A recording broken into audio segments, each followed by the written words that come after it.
And we are live. Welcome in to the FB show. I, of course, am your host, Mike Kyle, aka the Fantasy Vulture. I have over a decade worth of fantasy football experience and have continuously competed for fantasy championships over the course of the past 6 seasons. Let's make it 7 in 2020. Enough of me. I'm here for you on today's episode of the FB show.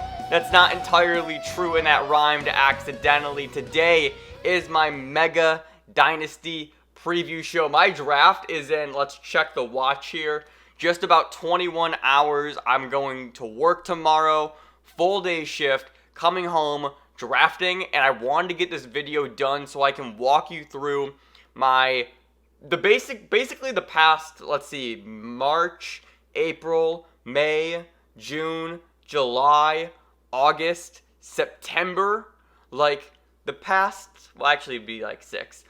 6 months. It's been wild, it's been hectic, it's been crazy. I've mentioned this before, but this is actually my first ever rookie draft. So I am a little bit new to Dynasty. I love the format though, I think it is so cool. But we need to break this down. This video is going to be all over the place, I'm telling you right now. But hopefully there is a lot of good insight. This is basically my rookie show. You know, I jumped into this a little bit late. We started doing this whole content thing in the middle of July, and so I wasn't able to have a whole lot of time to talk about some of the things I wanted to talk about because I was so focused on team previews. But this Dynasty League has consumed my life for the past 6 months, and now tomorrow we finally get to see what gets made of all the work, all the research, all the film study, and things like that. So this video is going to be pretty simple.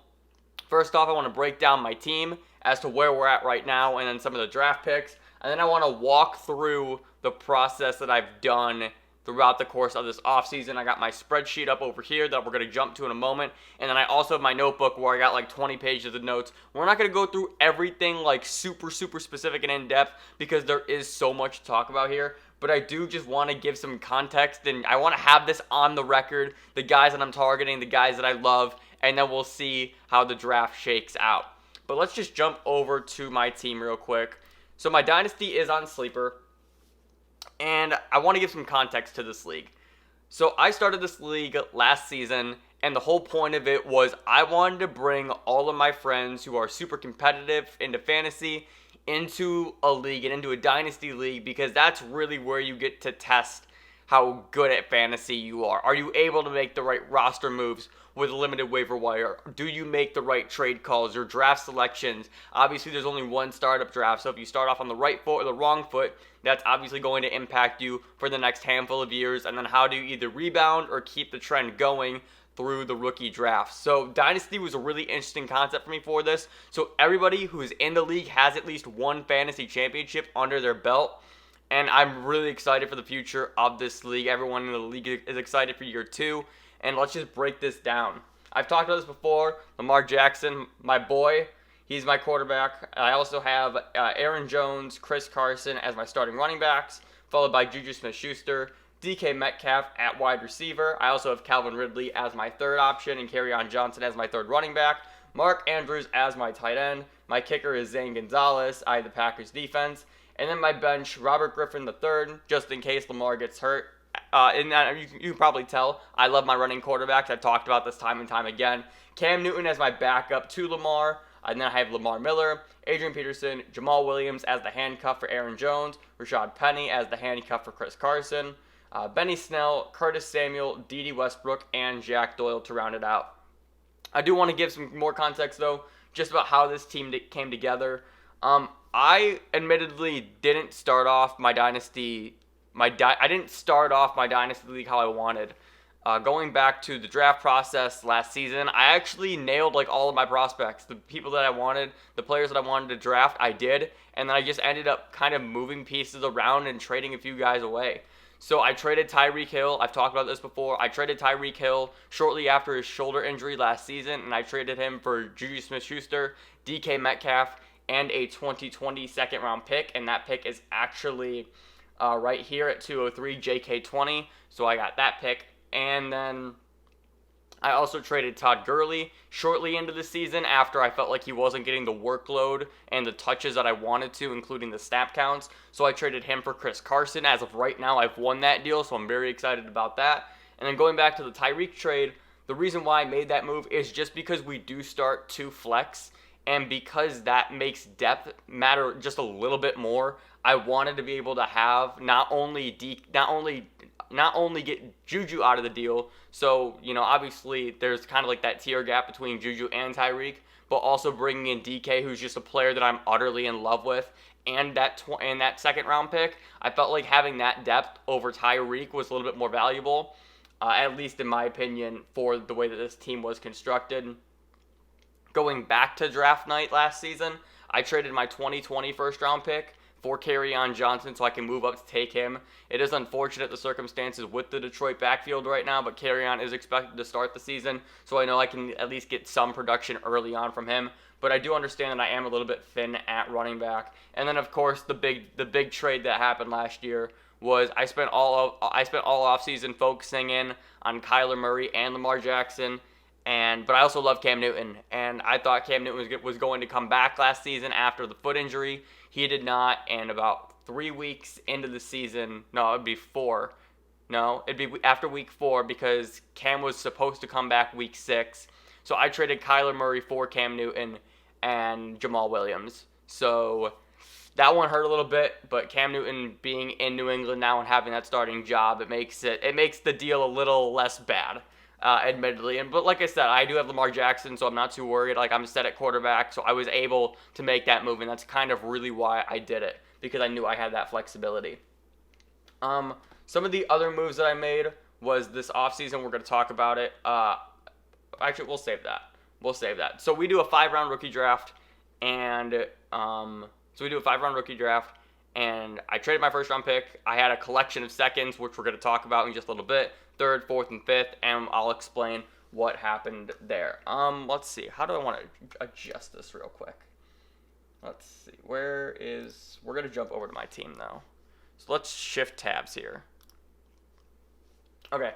So now we're just in the major spreadsheet, and I just want to talk about my team, where I see it standing, and kind of what had to be done this offseason.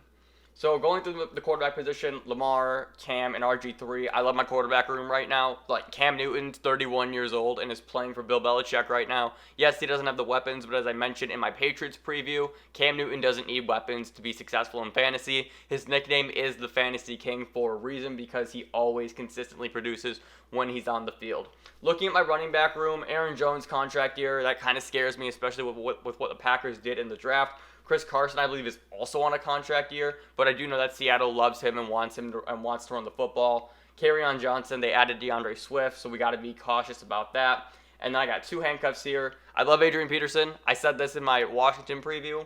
Adrian Peterson had 211 carries and had almost 1,000 rushing yards last season. So while, yes, that Washington backfield is a little bit ugly, I know that I can plug and play Adrian Peterson in that flex spot if I have to on any given week, and I did so time and time again last season.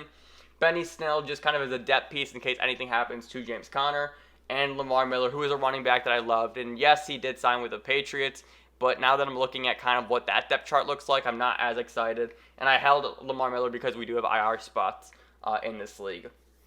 At the wide receiver position, like I said, the big 3 right here are just Juju, Calvin Ridley, and DK. Like, that to me is just a monster group going forward. Juju's 23, I think Calvin Ridley's 22, and DK's also 22.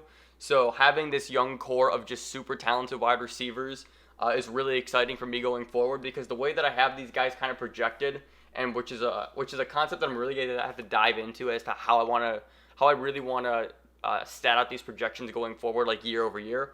Like, Juju to me, like wide receiver 1, he's probably not top 5, but definitely top 10, closer to 10 than 5. So I know I have consistent PPR production there just because he does play from the slot. Now, what happens with Big Ben in the future, that remains to be seen. Calvin Ridley, you've heard the hype all offseason about Calvin Ridley, how he's the next Chris Godwin, and eventually he is going to take over Julio. That's why I was so into Calvin during the pre-draft process last season, because the way that I kind of projected things to go out was similar to what Julio and Roddy White went through, where Roddy White was the one and here was Julio, and then it went like this. And I think you're going to see that same thing happen with Calvin Ridley in the near future. Like I said in my Falcons preview way back when, I don't think it's going to happen this year, but I think definitely next year is when we'll start to see the tide really turn. And last but not least, DK Metcalf.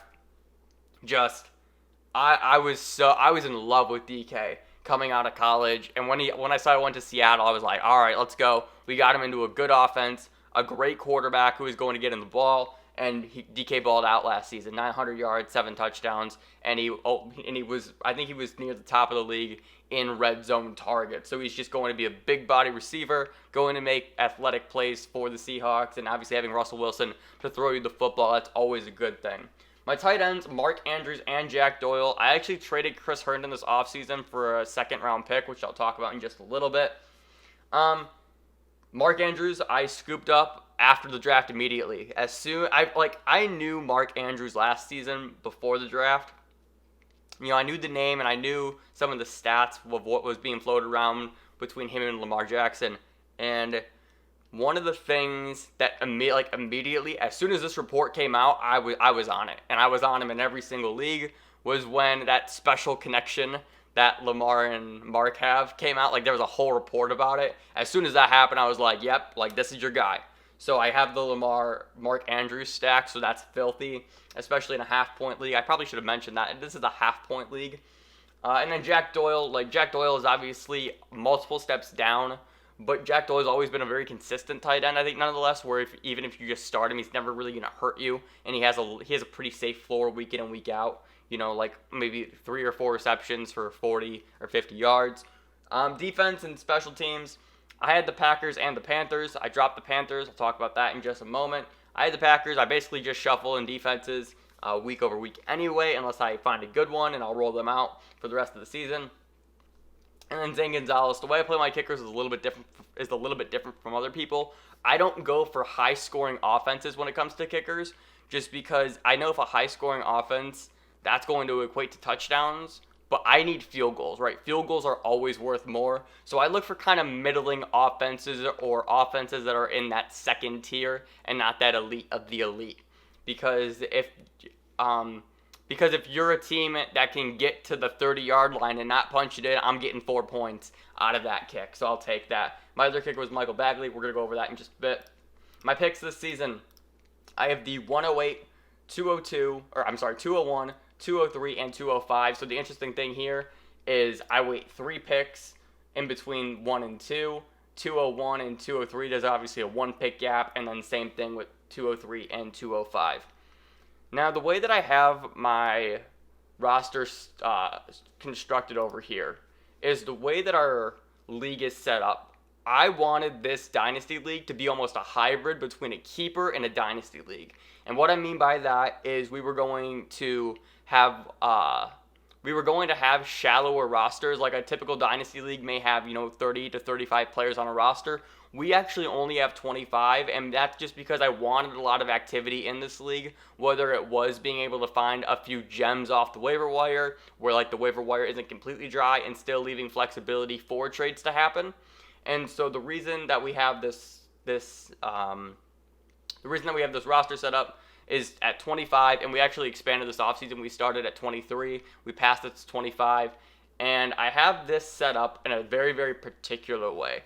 One of the things that I really focused in on this offseason was what does the ideal Dynasty roster look like at 25? And the way that I kind of mapped it out was if you start one quarterback, you're going to want a backup, so there's going to be 2 there.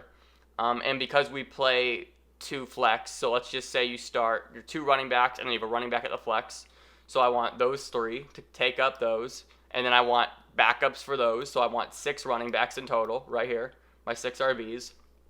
And then looking at the wide receiver position, it's very, very, very similar. It's basically the exact same version of the running back position, only at wide receiver. So then we got that. Tight end, because it is a onesie position, you just want 1 backup. Defense, if you just want to rotate defenses week over week, you'll have 2. And then same thing for kickers, and you're basically just playing these 2 positions off of matchups. And then it gets interesting over here as we just slide over here. So that equals 20. So we got 20 spots filled up just over here with our starting lineup, essentially. Our starting lineup and then our bench pieces. However, because this is Dynasty and we have new players coming in year over year, I left 5 spots intentionally open for stashing. And the reason why I wanted to do this is because you need to give your rookies time to develop, and you need to kind of make those decisions as they progress through their NFL careers. Are you keeping them? Are you cutting bait with them? Are you trying to trade them? Whatever the case may be, you need to have roster room for them, though, just so you can hold them until it's Judgment Day event, essentially. When are you making that decision?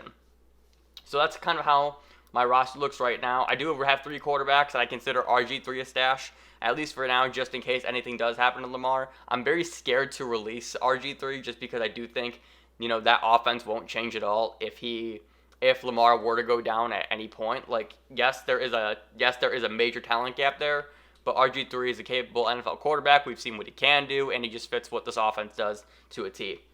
Now, over here, this last column, let me slide over just a little bit. This was my cut list, and if you're new to Dynasty, or if you don't know what happens with Dynasty, you have to drop players in order to make room for these rookies. And so we did ours before our draft, and I dropped Frank Gore, who is currently getting all this hype in Jets camp. Like, whatever, dude, I don't care. I actually had to start Frank Gore multiple times last season. I dropped the Panthers defense because they're abysmal, and they're going to play the Bucks twice, the Falcons twice, and the Saints twice, so you're not going to start them 6 weeks out of the year. Auden Tate, they drafted T. Higgins. They have John Ross. This offense is just absolutely loaded. Auden Tate's a really good receiver, I thought, last season, but I don't know what his outlook actually looks like this season, how often he'll be able to actually get on the field. And then also Michael Bagley. I love him as a kicker. I really do. And he kind of fits that description of an offense that is going to move the ball to the 30 and maybe not punch it all the way in.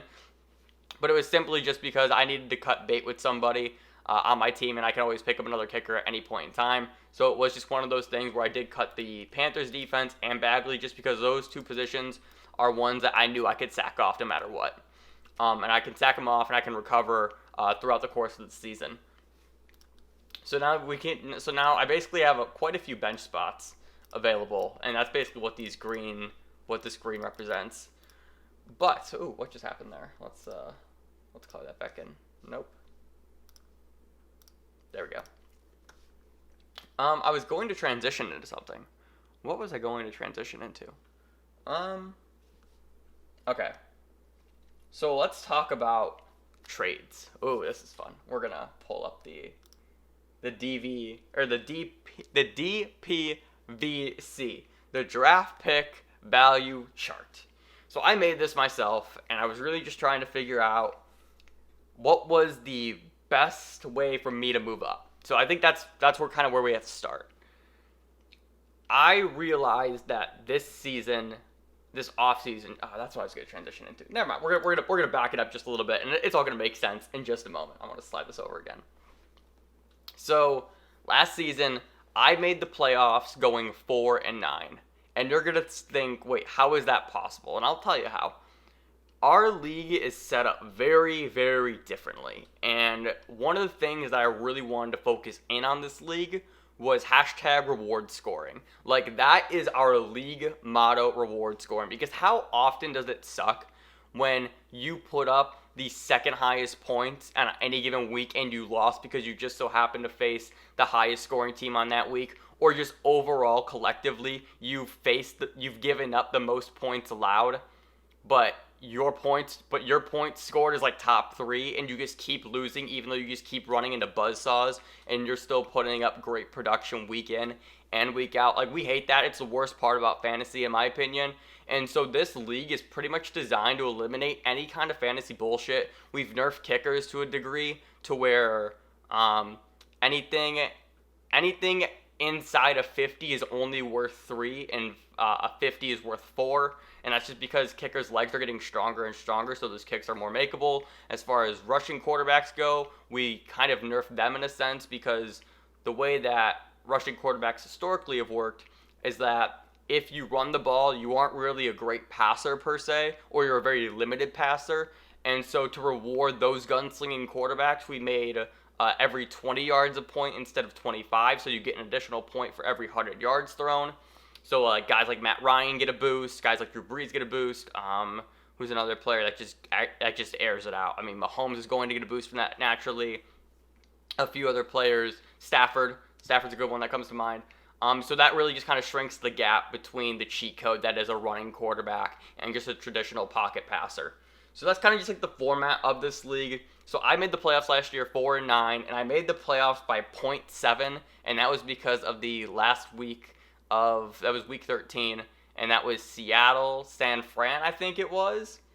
Was it Seattle, Minnesota? I think it was Seattle, Minnesota. That was a Monday night game or Sunday night game, and I had Chris Carson and DK Metcalf, and they put me over the top by 0.7 to make it to the playoffs. So that was fun. Going back to what I was saying though, and now we're gonna bring this thing full circle. We're gonna put this initial picks.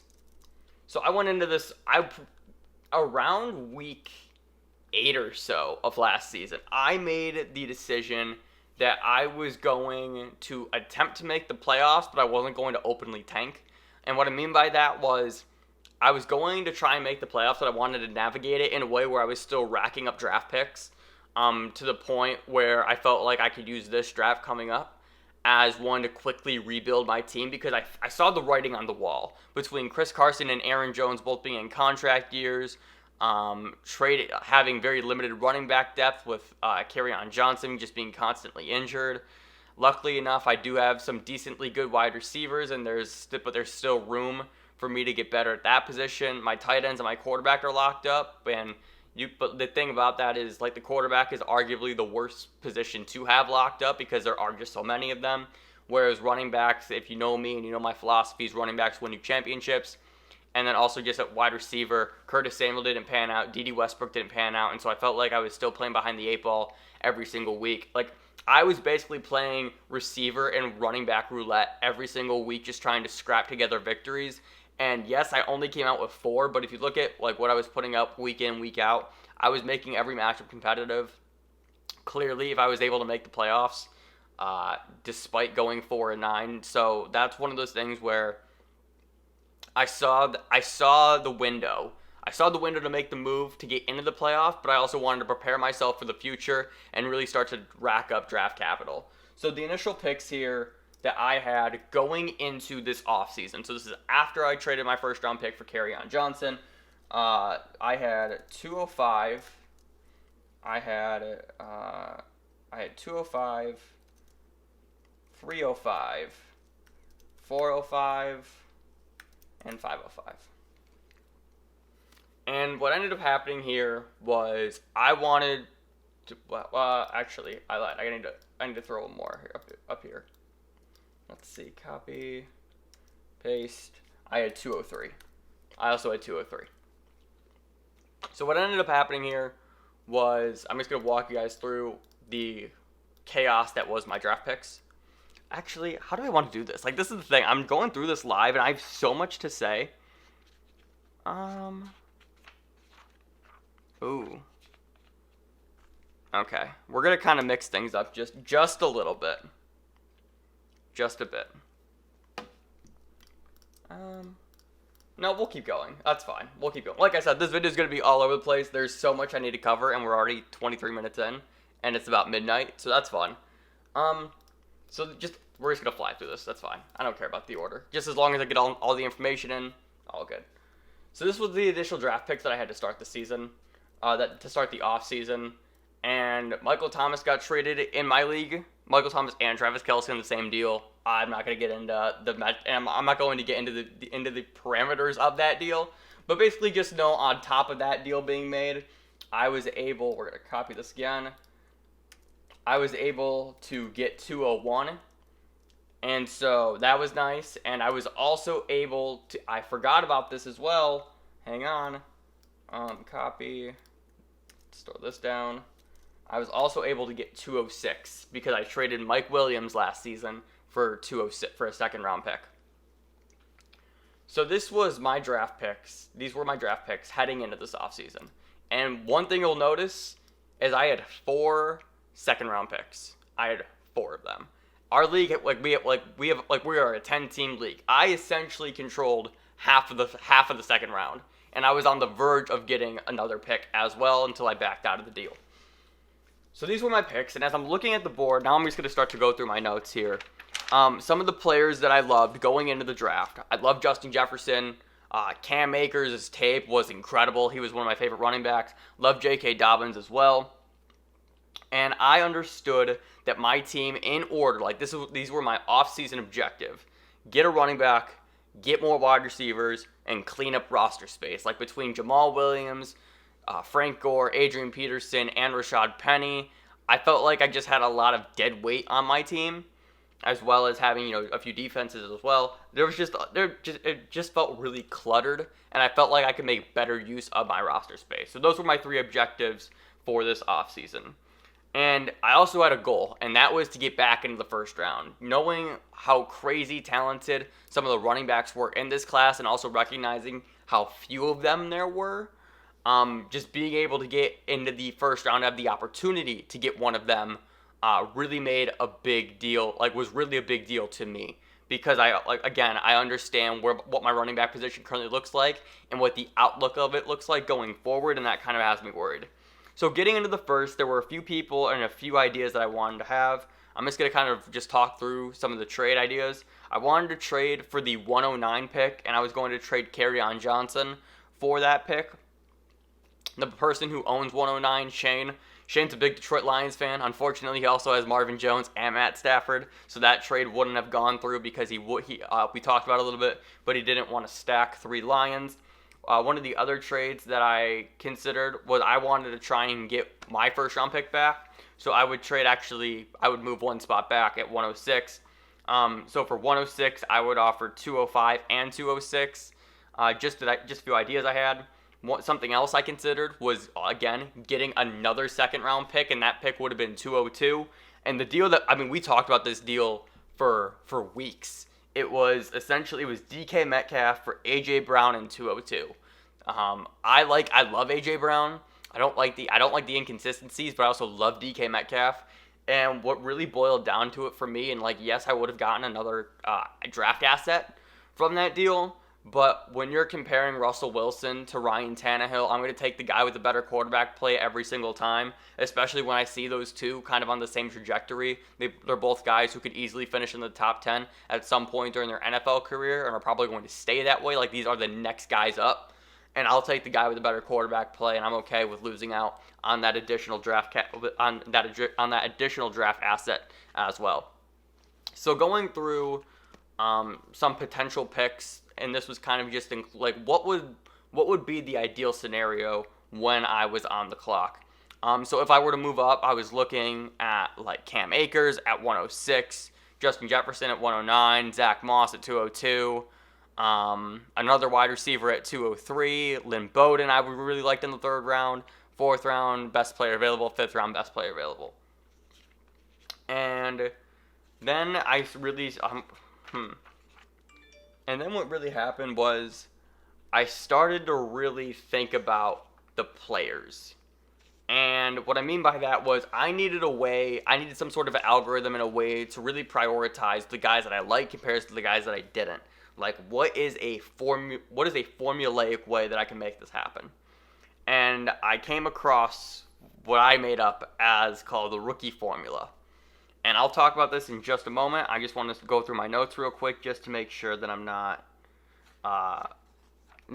jumping ahead. And it looks like I am just a little bit. So we're all just going to tie everything together. Again, this video is just going to be all over the place. I apologize. At the same time, though, you can just tab out and listen to it as a podcast if you want, or just hear it out on the side. Whatever you decide to do. I don't really care. So I started going through some first-round mock drafts. And the reason why is because I needed to get an idea of if I needed to move up to the first round, if I really needed to, who would fall, who would go where, and just trying to get an idea of what everything looked like. Did I not? Let's see. I got this. So my mock draft. This was after the NFL draft. Is when I really wanted to focus in on doing mock drafts, because that's when players are set as to team-wise and just things like that. So I Clyde Edwards-Helaire going 1, DeAndre Swift going 2, followed by J.K. Dobbins, some combination of either CeeDee Lamb or Jerry Jeudy at 4, Jonathan Taylor at 5. The other one of CD or Judy at 6. Cam Akers going 7.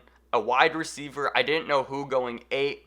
Number 9 felt like a wild card because I had no idea what that person wanted to do, that person being Shane, who I mentioned earlier.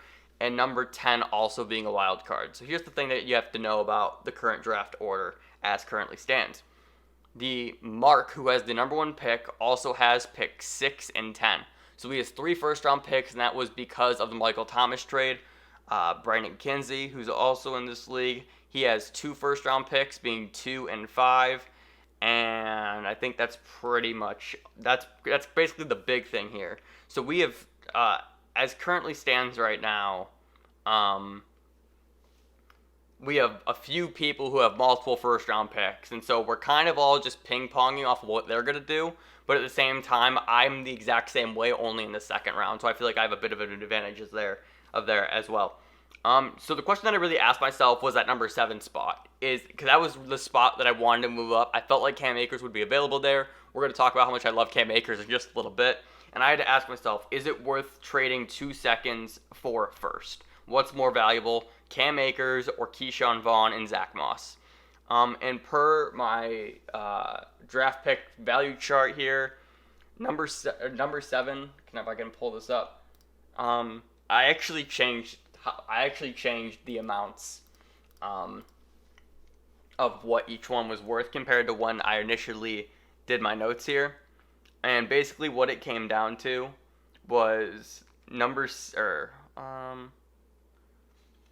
so number 15, and that's the thing. When I was looking at this initially, number 15 and pick 15 and 35, were worth more than number 7. And that didn't make sense to me, and that's why I kind of had to go through and rearrange some things here. But I still ultimately decided against it just because I built up these draft assets for so long. And then I was looking at outside of the top 10 because at the time I had picked 11, I think it was. Yes, at the time I had picked 11. So I'm looking at who's going to fall, and my notes here exactly reads, no matter what, I will get one of Justin Jefferson, Denzel Mims, Henry Ruggs, and T. Higgins. Like, no matter what, I'm guaranteed one of those players. And that made me feel really comfortable just because of how highly I have some of those guys. Like I said, Justin Jefferson was my number one wide receiver coming into the NFL draft, and just a guy that I really loved coming out of college. So here we go. Who's getting cut? We talked about that. Team needs by draft order. This is also really important. This was one of the things that I did, and I really just broke down everybody's team, looked at what they needed. So Mark Geraci has 3 picks. I felt like he needs a little bit of everything. So he needs a running back, he needs a wide receiver, and he needs a quarterback. So I kind of expected him to go Clyde Edwards-Helaire at 1, either Jerry Jeudy or CeeDee Lamb, whoever falls to him at 6, and then Joe Burrow at 10. I felt like that was a really logical progression of what he needed. Brandon Kinsey needs a running back. His wide receivers are absolutely loaded. Like, if you look at his wide receivers, I'm just going to tell you his wide receivers. Odell Beckham, Michael Thomas, Kenny Golladay, Tyler Lockett, Chris Godwin, and he also has Anthony Miller and Mike Williams. Like, it's the most ballistic wide receiver core you will ever see in your life. So he's going to go running back heavy, I think, for his 2 picks. And I actually kind of know what he's going to do, so I'll talk about that in a little bit. John, who has the 3rd pick, I felt like he was going to go running back. He's an Ohio State fan. He goes to Ohio State, so he's going to go J.K. Dobbins, I felt like. And then my friend Garrett, who has the 4th pick, I was looking at his team. He can really go either direction, running back or wide receiver. But as I was kind of going through his team just a little bit more, I do think he actually leans running back right now. He's very, very limited. His running backs are great. Like, he has Derrick Henry, Joe Mixon, and Kenyon Drake along with Kareem Hunt. But that's it. So if one of them gets hurt, he is kind of in a little bit of a hole. And compared to his wide receivers, I felt like his wide receivers were pretty solid all the way around. Jake desperately needs a running back. Devonta Freeman is not on a team. He has Tevin Coleman and Matt Breida and Melvin Gordon. I think that's it. So he's desperately needing of a running back. Max needs a wide receiver. He could actually go either way. I actually felt like as we went more through this pre-draft process and as I was kind of looking at what every team needed, he more and more became a wild card for me, and I didn't like that. I'll talk about that in just a moment. Looking at Shane's team, I thought that Shane needed a wide receiver, but when I was talking to him, he actually said that he wanted to go running back, and I'll talk about that in just a little bit as well. And then Andres, like I said, wanted to go I think he goes quarterback at number 10. And then pick 11 is me, followed by pick 12, not me, another person who doesn't have a first-round pick, Evan. And then I'm on the clock again at 13. And now this is where things get interesting. We're going to talk about the draft strategy and the craziness that happened here. So what's going to happen is I'm going to actually jump cameras. Let me get this one loaded up. Yes, I'm using the phone. Okay. So we're now at the phone, and you can see right here, this whole page is basically my draft strategy. And this was no trades starting on May 12th. This was after the NFL draft, so we knew where guys were at. And it was really just kind of deciding guys that you wanted, who were you targeting, and things like that. So there's Keyshawn Vaughn, running back for the Bucs at 201. Denzel Mims, who I'm going to talk about in just a moment. Actually, before we even jump into this, how do I want to do this? Now we're fine. We're going to keep going. T. Higgins at 205. Zach Moss at 206. Darrington Evans at 305. Michael P. Ryan at 405. And then Tyler Higbee at 505. Yes, Tyler Higbee's still on waivers right now in my league. It's really wild, the amount of veterans that there are on the waiver wire. So then let's go down just a bit further here, and this would be my trade with Evan, and that was the A.J. Brown in 202 for DK. And this was kind of brainstormed the exact same night. This is when we were really in depth, and this is when we were really deep into conversations. So then you're looking at, hang on. Yes. So then you're looking at Vaughn, Mims, Higgins, Moss, Gibson. Yes, there we go. Gibson, Van Jefferson, Michael P. Ryan, and best player available. I love Van Jefferson. I'll talk about him in just a little bit. So you can see kind of just like the pattern of the guys that I was really targeting here. And then I was considering, like, let's work together. And what I mean by work together is I was going to use the assets I got from this trade to then facilitate another trade to try and get into the first round. So I was going to trade 206, 305, 405, and 505 for 109 to move up to the first round. I didn't know how much Shane valued that first round pick, but I was willing to sell the farm for it. And then from there, I would go Henry Ruggs, Keyshawn Vaughn, Denzel Mims, T. Higgins, and Antonio Gibson. And I would basically just be loaded. Like my 5 picks, right? My 5 picks would all be in the top 15, which is absolutely bananas. So that was really interesting for me. Just trying to be able to figure out like how we could work together on a deal. And then I considered again, if we can slide this, there we go. What if I just did 205 and 206 and 205, 206, and 505 for 109? Again, same date, 512. So then that would lead me to Vaughn, Ruggs, Mims, P. Ryan, best player available at 405. And then again, I was looking at it again. Well, what if I just do, like, I spent all offseason trying to work up these second round picks. Like, that was going to be where I was going to strike just because of how deep this draft class is naturally. So what if I try and cut bait with some of the less valuable draft picks? So let's just go 206, 305, 405 for 109. And then from there, we'll go Ruggs, Vaughn, Mims, Moss, best player available. And I got on the phone with Shane that night, and we just made that happen. And one of the things that I thought was really smart, I knew 109 was valuable, obviously, but I knew there was a chance that I would need to move up again in the future. And I intentionally held out my 505 pick from the deal, so if I needed to move up another slot, maybe to 108 or 107, I could trade 109 and then 505 and just move up that additional pick or 2. So here's why I made that deal. 1, it eliminated 2 wild cards, Shane and Mark having the 10th pick and Shane having the 9th pick. It put myself in a firm position to get Henry Ruggs, who I'm going to talk about in just a second, to use. And then I also, like I said, kept 505 to move up further if need be. So then my current picks as constructed were 109, 201, 203, 205, and 505. And then you can see these names are just the people who pick in between me. So that was where I kind of felt. That was where I was at in terms of just guys I was targeting and just really what I was considering doing with my picks overall. And that actually kind of just leads us to where we're at right now, more or less. So we're going to jump back over to, let's see, where are we at? Yeah, we're going to jump back over to the spreadsheet here. And we're now just going to go through some of the offseason stuff that I was doing that led me to these positions and some of these takes on players. And this is going to be really fun right now. I'm excited for this part. So this was my rookie rankings and scouting, really just like the scouting page. It was the player, where they went to school, their position, and just some film notes. Like what were some of the things that jumped out on tape, the team they were drafted to, and what draft capital was spent on them. I have my picks on the side here. So I'm just going to go through that quickly. If you've watched any of my team previews with some of the rookies, these are the notes that I'm referring to when I talk about them. Like my notes for Cam Akers. Am I watching Alvin Kamara? Like I felt like I was watching his clone. DeAndre Swift, holy speed, holy shifty, shot out of a cannon, Izzy Todd Gurley. J.K. Dobbins, smaller, shifty, speedy, similar running style to Christian McCaffrey. So that was really intriguing to me. Zach Moss looked like J.K. Dobbins light, in all honesty. I was really impressed by his film. Clyde Edwards-Helaire, Maurice Jones-Drew. Doesn't pop off the page, but gets the job done. Who are some other guys? Antonio Gibson. Now, it says 6'6" here.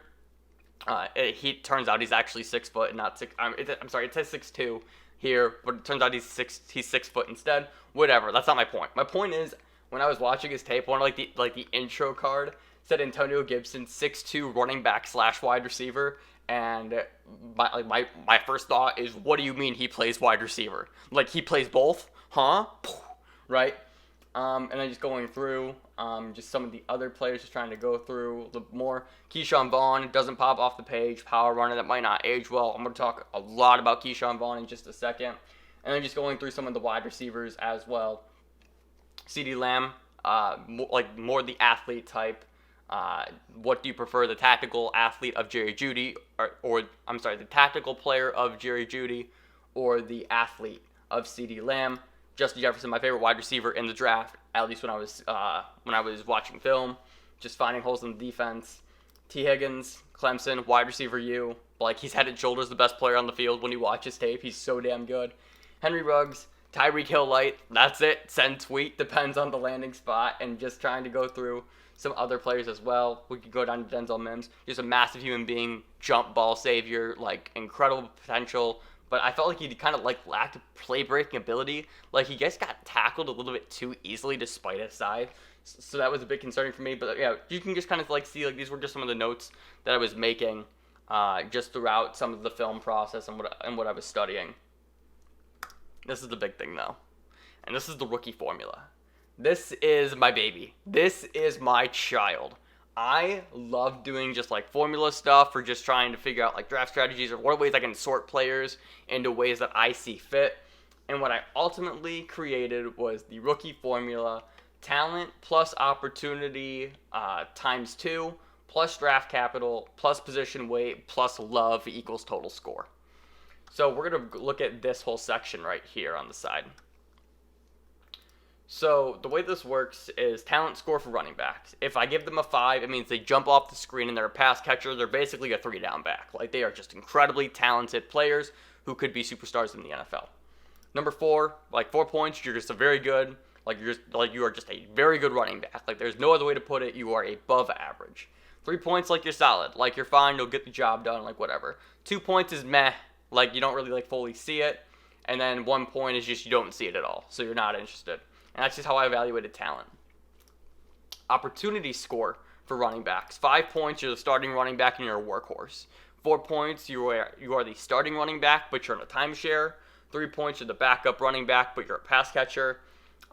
2 points, you're the backup running back, minority timeshare. And then 1 point, depth chart hell, and you won't see the field. Going over to the wide receivers and the tight ends.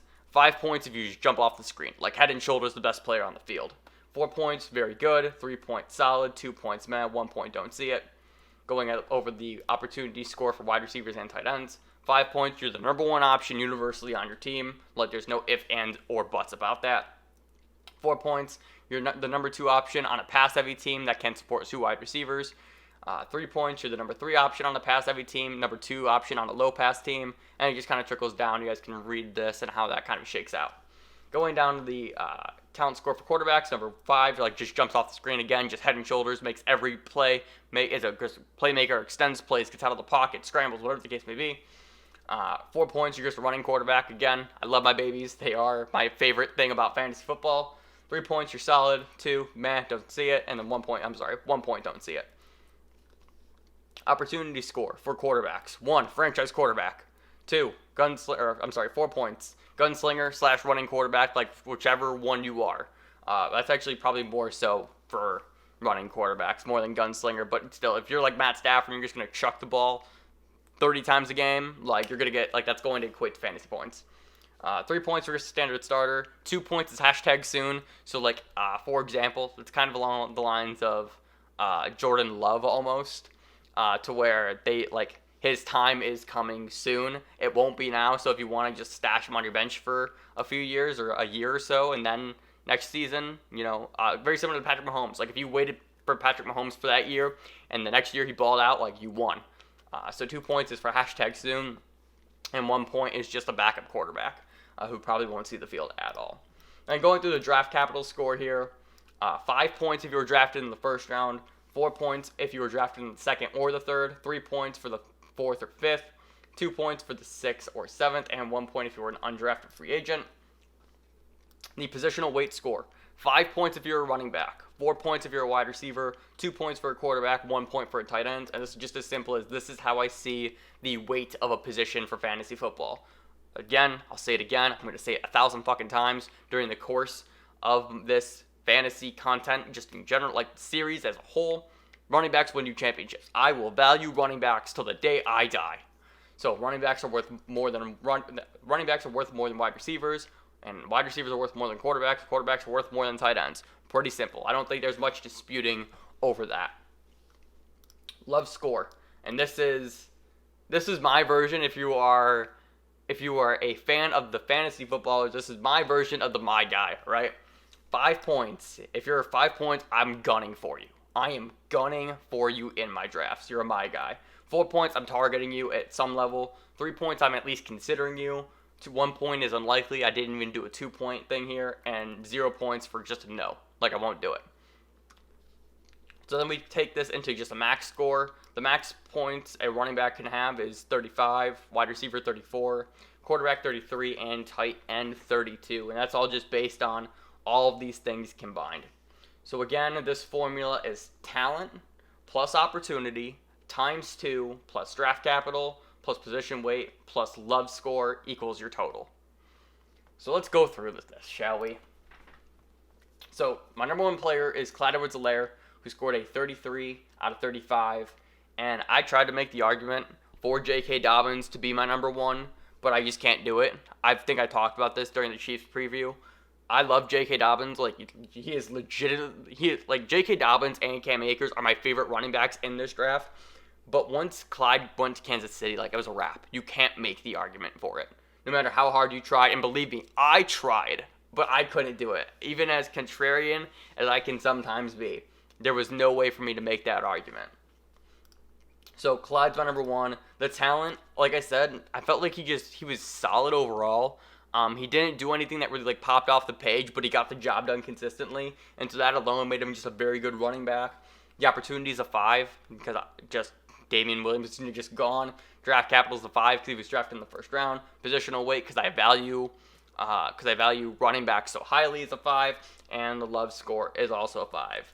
But you can actually see if I were to change this to a 5, that total just shifted to 35. So everything here is organized to where if I made any sort of input, the following total would then change. So that's actually really cool, and I love the way that that's set up. Let's see. What are some others? So I got Clyde, and then Dobbins as my 2. Like I said, I tried to find a way, couldn't do it. And this is where, oh boy, this is where I get to gush. I talked about how I traded Tyreek Hill. And as I'm going through this offseason and, watching tape on guys, and then you start to go through the Henry Ruggs tape. We're going to pull it up. I want to pull it up really badly. We're going to do it. So then I start to go through the Henry Ruggs tape.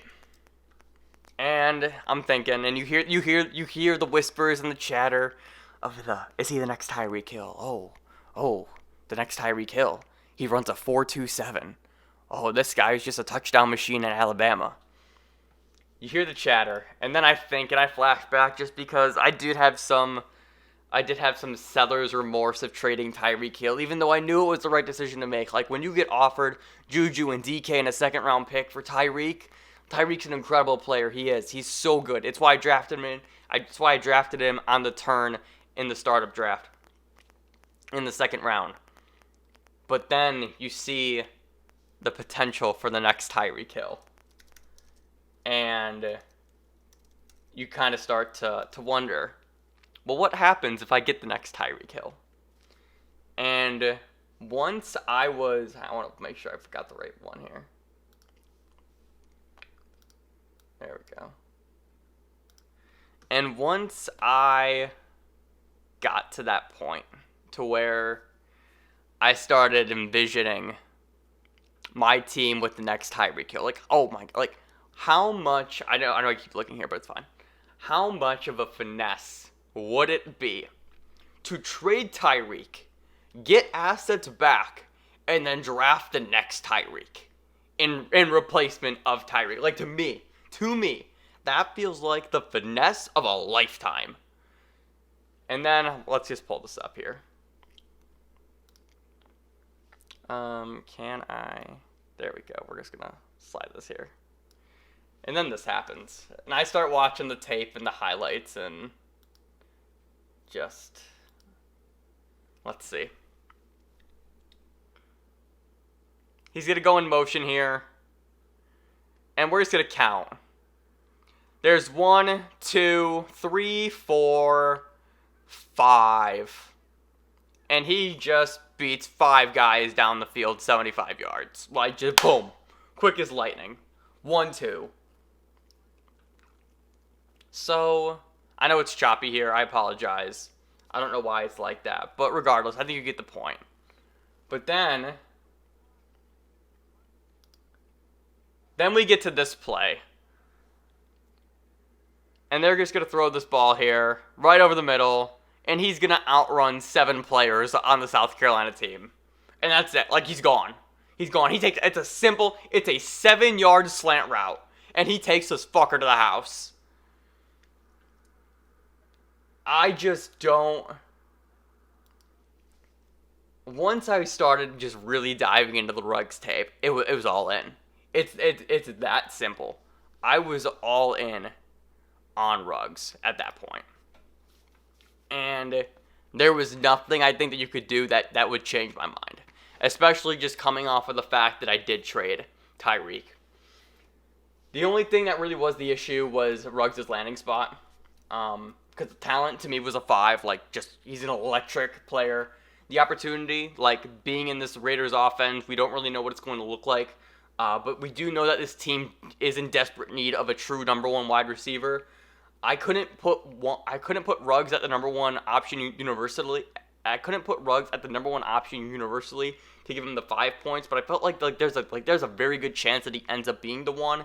If you look at the hype and the buzz around him right now going throughout training camp, and just what a lot of other fantasy analysts are saying, like, he's a guy that just consistently gets mentioned as the sleeper or just a late round target. So clearly there is some energy around him. And ultimately, though, like, it was just, besides the positional weight and the opportunity, if we were to just change this to a 5, he is literally half a point away to being a perfect wide receiver for me. And the other one is Denzel Mims. And watching Denzel Mims' tape, I talked about this when I was talking about the Jets. Like, yo, holy shit. I see Calvin Johnson. And that's such a lofty expectation. But when you go to a team that does not have a great, super talented wide receiver, and you throw in this athletic freak of a specimen, of a human into this team, I'm so excited. And I know he is battling a hamstring, but I'm actually we don't root for injuries here, but I'm very excited that he kind of has this, that he does have this preseason injury, because he is now falling down draft boards. I think he's currently being ranked as like the number 20 rookie right now. And because of that, I know for a fact I can pretty much secure him no matter what here. So when Denzel Mims kept falling, and I was like, oh boy, like, where's he going to go? Where's he going to go? When he was drafted by the Jets, I audibly screamed. I screamed, I cheered, I yelled, let's go. He is, like, it's Ruggs and it's Mims for me. It's those two. It's that simple. Because they both went to teams that needed a receiver, and they're both guys that have very different skill sets as well. Just Ruggs being the smaller, speedier guy, and Denzel Mims just being the monster of a human type of wide receiver. I've mentioned this a few times. The way I like to play my fantasy lineups is I want to beat you 40 different ways. I want my running back to beat you. I want one of my wide receivers to beat you. I want one of my other wide receivers to beat you. I want my flex player to beat you. I want my team to have the ability to win 9 different ways, and you never know where it's going to come from. So that's really appealing to me. And then Cam Akers is my number 3 running back. Again, I gave you the Alvin Kamara comparison. I adored Cam Akers' tape. And the only reason why he isn't a perfect score, I don't think, is because of the opportunity being the fact that just that Rams backfield is a little bit messy as of right now, at least beforehand at least. This could actually probably honestly be moved to a 4.5, but I'll just leave it at a 4 for now. With Cam Akers, I just love the talent. They spent a second-round pick on him. They didn't have a first round. Darrell Henderson didn't do much last season, but you still have Henderson, Malcolm Brown, and Cam Akers in that room. So I think eventually Cam Akers is going to make his way to the top, and I adored watching Cam Akers' film. Justin Jefferson, who was my number one wide receiver going into the draft, just fell simply because I just fell in love with Henry Ruggs and Denzel Mims. Justin Jefferson did nothing wrong. He did nothing wrong. His tape is incredible. He just consistently finds ways to he finds ways consistently to just kind of slither into the holes of the defense and just find it magically gets open constantly. So he's incredible vision in that sense. He goes to a team that just lost Stephon Diggs, so he's going to walk into 100 targets naturally, which I'm really excited about. And like I said, Jefferson did nothing wrong. It's just a matter of Henry Ruggs. Like, that's it. Some of the other guys I just want to briefly talk about. I don't want to go through everybody because, again, like, you just see how much work I went in through this. I mean, I have 80 rookies. 80 rookies down here. Like, I have Ben DiNucci here. DiNucci? Yes, Ben DiNucci, who is the backup quarterback for the Dallas Cowboys. I bet you didn't know he got drafted, but he did. And I did watch his tape. So I'm just going to breeze through a few other players, just some guys that I haven't talked a whole lot about. Let's see. Antonio Gibson, I'm in love with. And I'm in love with him for a number of reasons. One, just again, he's 6 foot, plays running back and wide receiver. So if your platform labels him as both, just having that positional advantage to where you can plug him in either spot, that's really appealing. And then also just because the Washington backfield is an open competition right now. Yet, yes, I do have Adrian Peterson, and he's still there, and I have a few other guys as well. But there is a very good chance that Antonio Gibson can take over this backfield. He's been the hype of the offseason. And despite that, I still think he's going reasonably priced in drafts right now. So I have Antonio Gibson as my number 11 player overall. Zach Moss is at 13 for me. Again, I love Moss's tape. I felt like I was watching J.K. Dobbins light. Moss just consistently found his way into the end zone, was able to break away from plays, have breakaway plays, should I say. CeeDee Lamb I'm lower on, and I've talked about this with CeeDee Lamb. It's my least favorite draft pick in NFL history. I felt Michael Gallup die, and I felt CeeDee Lamb's value plummet as well, because just in my recent memory, the only time where we've ever seen one team support 3 top 18 wide receivers was the Los Angeles Rams, and that was just one season. So I don't know what the future holds for the fantasy outlooks of Amari Cooper, Michael Gallup, and CeeDee Lamb. So I do have Lamb down. Van Jefferson, we're just gonna bold all of this. We're just gonna bold. Van Jefferson. Get to know the fucking name. Get to know the name. Van Jefferson's tape was one of the most impressive things I think I've ever watched. Every single highlight, every single time the ball was thrown his way, he was making a play on the ball.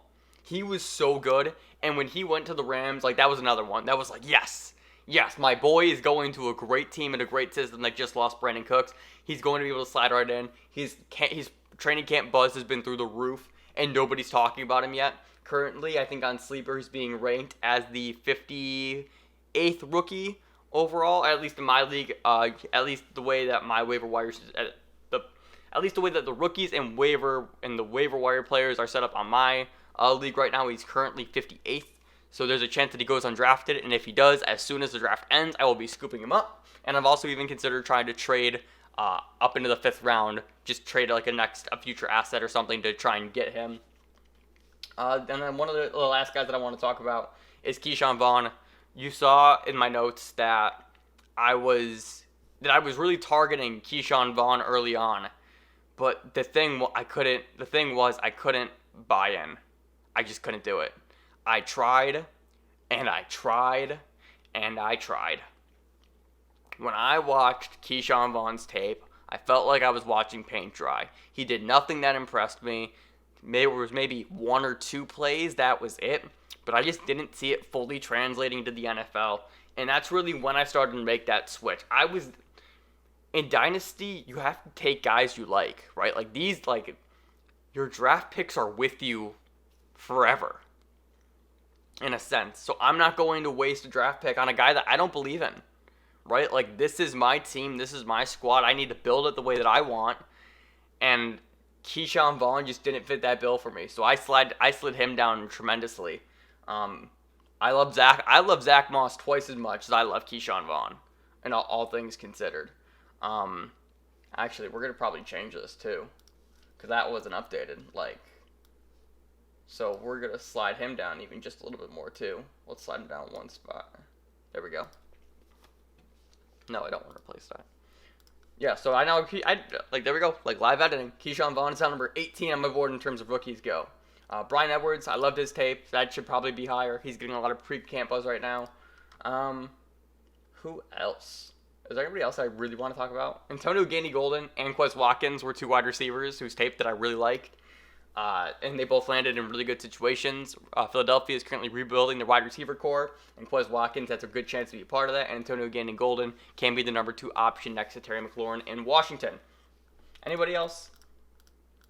I don't think so. I think that's it.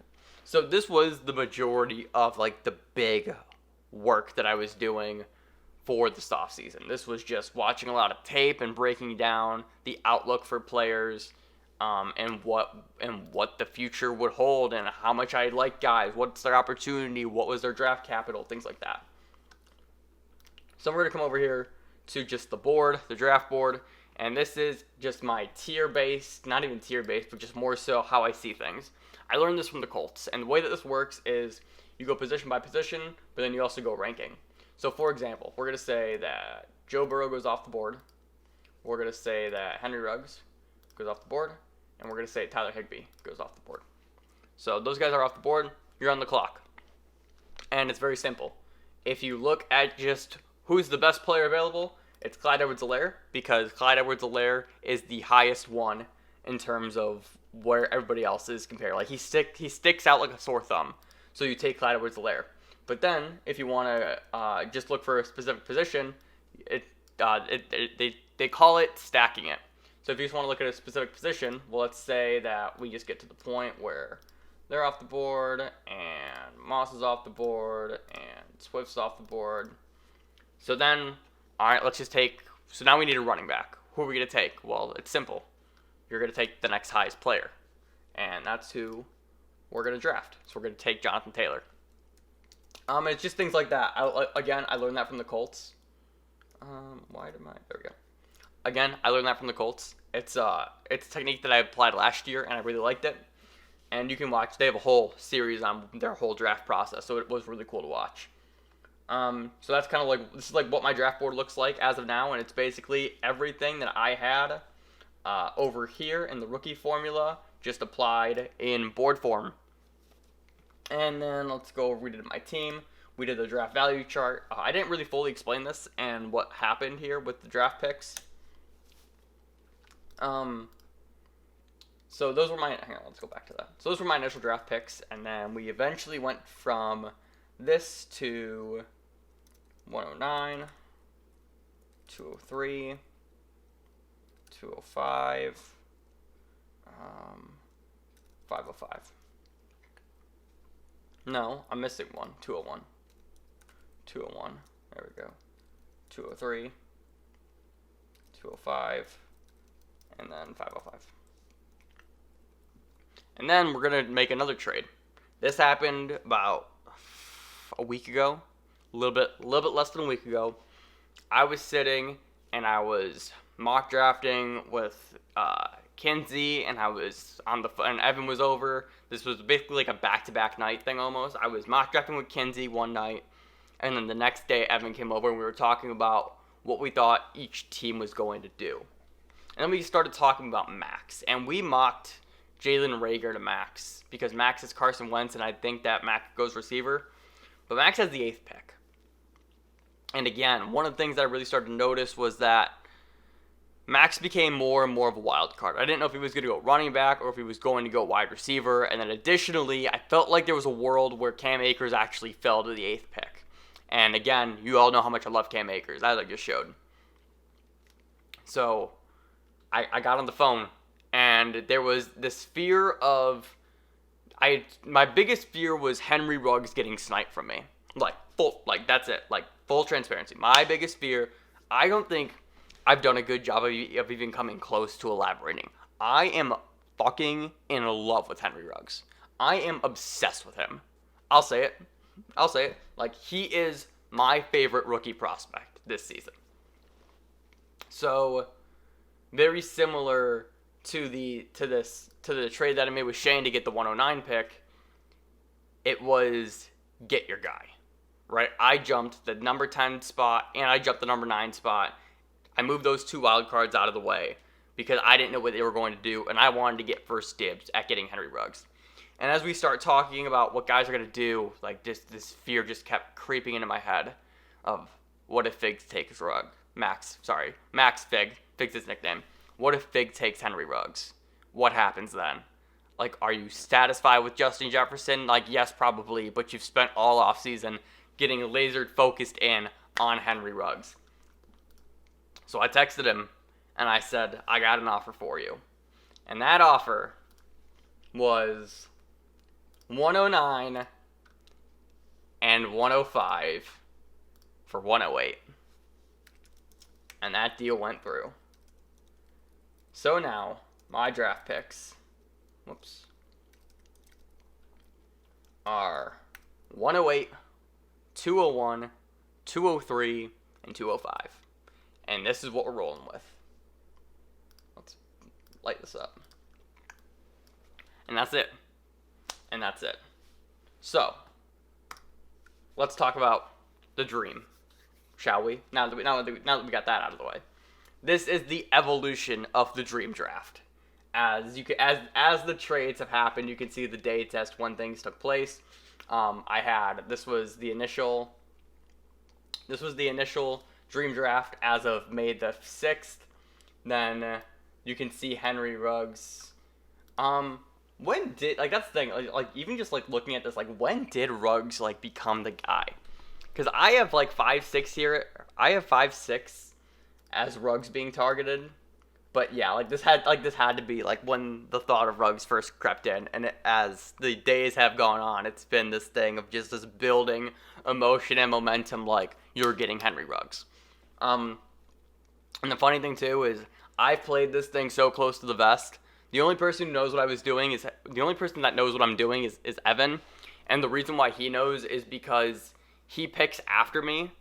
He has the 202. And I have 2 picks before him, and I specifically said, I want to take Ruggs, but I would love to take him at 203, so I can specifically make this Tyreek trade come full circle, because that 203 pick was a second-round pick that I acquired. And he said, I'm like, what's your interest level on Henry Ruggs? He said 100% in. So I know that I have to take Ruggs beforehand, or else I'm not getting him. But you can see here, Ruggs came into the brain on May 6th, and he hasn't left. So let's just scroll down here. You can see that some of the guys here are pretty consistent all the way across. But the big one here, let's just cut to the chase here. The dream draft as of 6 days ago, Actually, yeah, it's holy shit. It's almost 1 a.m. I've been recording for over an hour. That's fun. The dream draft as of 6 days ago is Henry. LOL. Let's fix that spelling mistake. It's right there. All right, Henry Ruggs at 108. Like lock that shit in. Trading Tyreek for Juju in order to get the next Tyreek seems like a finesse. Hashtag get your guy. Chips all in. Like I said, this is Dynasty. You only get one real opportunity at getting the player that you absolutely love. For me, it's Henry Ruggs. Chips all in. Number 202, Denzel Mims. He's in my top 3 favorite receivers. He's my number 2. And he is the clear number 1 option for the Jets. I see the potential. I see the future. I'm in. Give me Denzel Mims. 203, Antonio Gibson. The Washington Panthers. He's Christian McCaffrey. When the Washington football team hired Ron Rivera and Scott Turner, I can't find the tweet for whatever reason, but I know for a fact I tweeted it. I said the Washington Panthers, LOL. And then they draft Antonio Gibson, who has the exact same skill set as Christian McCaffrey. So I think it's here. Like he is like they're going to use him like Christian McCaffrey, and we all know how great McCaffrey is for fantasy football. So I want a piece of that action, and again, I need a running back. And then Zach Moss at 205. He has the opportunity to fulfill the Frank Gore role, and I had Frank Gore last season. Suitable flex option week in and week out, and he has the potential to actually overthrow Devin Singletary for the starting job because I do think he is that talented. So this is the dream as of this week. This is what we're looking at, and you can even look. Let's just go back a little bit. Antonio Gibson made his debut in May on this list on the 22nd. Keyshawn Vaughn was bumped off for Gibson. Teddy Bridgewater was one of the guys that I was considering. If I was going best player available, I traded that pick. Jalen Hurts, running quarterback. Michael P. Ryan, a guy that I really like as well. This is the plan. And I want to get the plan on record. That's why we're filming this. But of course, all plans have to have contingencies. And this is something that I love to do every single year. If I try and map out the picks that I want, I always have to have contingency strategies as to what happens if things don't go right. So, I specifically traded up for 108 for Ruggs. And if Ruggs is gone, hopefully that means Akers fell.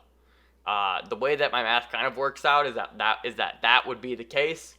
But if both are gone, I think you go Justin Jefferson here. He was my number 1 coming into the draft. He'll be gone by the time I pick next, most likely. So just play it safe. He's a guy that I know what his production is going to be.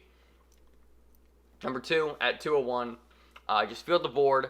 And the big thing here is what's Evan going to do behind you? I know Evan probably needs a running back, so that's one thing to really consider. And then the big thing here is I know that there's more wide receivers than running backs. So even if I go Gibson or Moss here, that I know for a fact either Denzel Mims or T. Higgins is going to be available at 203. T. Higgins is just another player, again, that I said a little bit earlier. I absolutely loved his tape. He's head and shoulders the best player on the field when he was out there, and he's going to be A.J. Green's replacement. At 203, just take the leftover. Whether it's Gibson, Mims, or Higgins, one should be available. If not, just take the wide receiver who falls. There's Mims, Higgins, and Pittman. Again, there's more wide receivers than running back, so I know just kind of playing the math game, I know that I'm guaranteed to get 2 guys here. And then at 205, if Moss is gone at that 204 slot, which I think could be a possibility, I'm really trying to figure out the strategy here for this. Because Keyshawn Vaughn should still be available. I just don't know what the level of interest around him is. So I'm really just going to be feeling out the board a little bit during these three. These 3 picks are just really important. And it all really depends on what happens here. Mims falling down the draft board is really helpful with me. Because I think if I really wanted to, I could go Moss here. Or I would go Antonio Gibson before Moss just because I love the talent more. So Ruggs, Antonio Gibson, Zach Moss, and then Denzel Mims. Because, again, I even did a mock draft where I had T. Higgins fall to fucking 18. He fell to 18 overall, so I know for a fact I'm set, essentially. So those are my contingency strategies. Again, I know what I want to do, and if those things don't unfortunately come to fruition, I want to have that flexibility to quickly pivot and change course while not tilting. And then lastly, I do have a spot for trades here, and that's just kind of, if I wanted to brainstorm a trade, just write down the team, what the trade is, and what I'd be receiving. And then lastly, owner's notes. This was crucial for me. I take note, and I've had a league scandal over this. We called it Mockgate, and Mockgate was essentially I would mock draft with people in my league, but I would take notes of everybody they were selecting. So when I knew when they were on the clock during our real draft, who they would be eyeing, and subsequently who would be falling to me. Handshake emoji. Game's the game. I'm sorry, not really. So I do the same thing here. Owner's notes. Who said what? Geraci said on draft day I was with him. He said Ruggs is going to bust, that no fast guys are successful. So I knew that Geraci was out on Ruggs. That made me more confident that I could get Ruggs at 201 if he were to fall. I know Shane wants a running back in the draft, and unfortunately I found that information out after I traded up to 109. If I knew that beforehand, I probably wouldn't have done it because I knew at 109 and 110 Ruggs would not have gone there. With Kinsey, I think we're throwing smoke screens to each other. I've been gassing him up that I'm going to take Justin Jefferson. I haven't said a word to him about Henry Ruggs. I haven't said a word to anybody about Henry Ruggs, like I said, besides Evan. Humble. Per Fig, Humble seems to be content with his quarterbacks. It's Baker Mayfield and Dak Prescott. He's got two good options there. Like, obviously, Dak is incredible. Paw, for the life of him, will not move off of number 7. I've tried a few times. I know other people have tried to trade with him as well. John, at this point, said he had no idea what he wanted to do at number 3. I know for a fact Kinsey wants to go with Swift or CD at 5. Evan's playing 12 close to the vest. Evan is also very much in on Ruggs. Kinsey is out on Ruggs. John told me yesterday, and at a shocking turn of developments, that he's taking Dobbins at number 3, like I mocked him months ago. And then Fig just turned into a wild card where I had no idea what he was going to do, but I felt like it was important to make a note of that. Okay, we've been going for an hour and 17 minutes now at this point. Where's my full screen at? My goodness, my voice is on fire. But again, I wanted to get this out. Like, this was one of those things where I was looking forward to doing this video for so long, and now the draft's like finally here. It's literally in, well, let's do math here. 12. It's literally, I can just look. I can just look. Let's see. Come on. My draft is literally in 22 hours. So there we go. Draft is in 22 hours. I just wanted to get my thoughts on record. And not only that, I wanted to showcase the amount of work that I've done this offseason. Because I buried my head down for a month and a half and just grinded out rookies. And that was the purpose, because I see what my team looks like now and the ways that I need to quickly improve it and what I need to do. I want to talk about the guys that I like, the guys that I don't like, and really just plant my flag on a few players, and that means Henry Ruggs. I'm going to say it again. I'm going to look right at the camera. We're going to get closer this way. Is this mic on? Is this mic on? I'm going to say this real quiet. Henry Ruggs or bust. That's it. Henry Ruggs or bust. That's the draft strategy. You hear that? One more time. Henry Ruggs or bust. That's it. It's Henry Ruggs, Antonio Gibson, Denzel Mims, Zach Moss. My 4 picks. Let's set up the future, and let's get rolling for year 2 of the NEO's finest Dynasty Fantasy Football League. Thank you so much for watching this video. I know it was long. I'm sorry. If you enjoyed the podcast, thank you. I appreciate you listening there as well. Be sure to leave a like and subscribe down below. Leave a review wherever you are listening to podcasts. It would be greatly appreciated. I don't know. I'll give you guys an update. I want to do some sort of thing with the draft here. Maybe I'll throw the draft at the end of this. I don't know. Actually, I lied. We're actually going to come back. Once the draft is over so that I can clearly... do I want to do like a whole another video? I don't know. I'll figure it out. All right, I'm going to get up out of here. I've wasted enough of your time. Once again, thank you so much for watching, and I will see you next time. Remember, people come and go, but fantasy championships are forever. I'm out. Later.